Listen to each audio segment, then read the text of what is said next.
La Pentecôte est la glorieuse aurore de ce jour-là.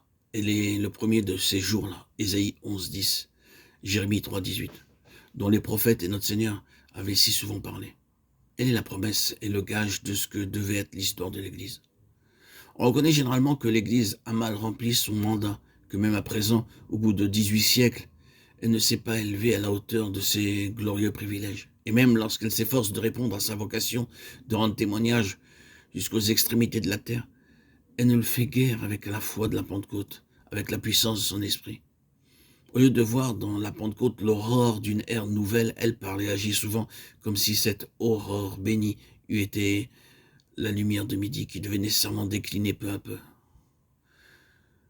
Que l'Église retourne à la Pentecôte et la Pentecôte reviendra à elle.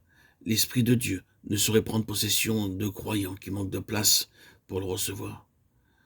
La promesse est là, qui attend. L'Esprit est prêt à remplir les cœurs. Il faut seulement vouloir le recevoir.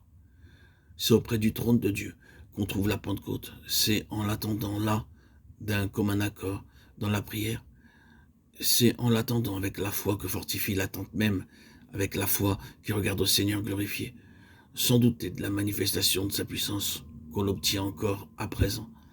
Jésus-Christ est toujours le maître de toutes choses, couronné de gloire et d'honneur. Hébreux 2, 9. Son désir de révéler sa présence à ses disciples et de leur faire partager sa vie de gloire est aussi vif qu'au moment où il s'est assis sur le trône. Prenons place au pied du trône, attendons-la avec une foi vivante, afin que, remplis du Saint-Esprit, nous puissions rendre témoignage de Jésus. Que la présence de Jésus soit notre vie, notre force, que lui-même vienne rendre témoignage en nous. Et l'Église produira des prédicateurs remplis de l'Esprit, et la vertu d'en haut amènera les ennemis de Christ à ses pieds. Seigneur Dieu, nous adorons au pied du trône où ton Fils est assis avec toi, couronné de gloire et d'honneur. Nous te rendons grâce, nous te bénissons de tout ce que tu as fait pour nous.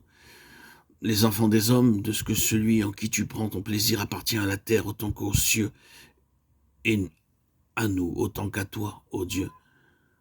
Nous adorons ton amour, nous louons ton saint nom. Daigne, ô notre Père, révéler à ton Église que notre divine tête nous regarde comme son corps et nous communique sa vie, sa puissance et sa gloire.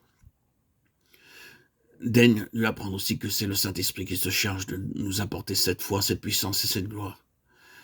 Oh, puissent tes enfants se réveiller et comprendre l'œuvre du Saint-Esprit, reconnaître que c'est lui qui réalise en nous la présence de notre Seigneur glorifié et qui nous revêt de la vertu d'en haut nécessaire à l'accomplissement de notre œuvre ici-bas. Que partout tes enfants apprennent à contempler leur roi dans les cieux jusqu'à ce qu'ils soient prêts à le recevoir et que l'Esprit Saint puisse les remplir de sa présence autant qu'ils le voudront.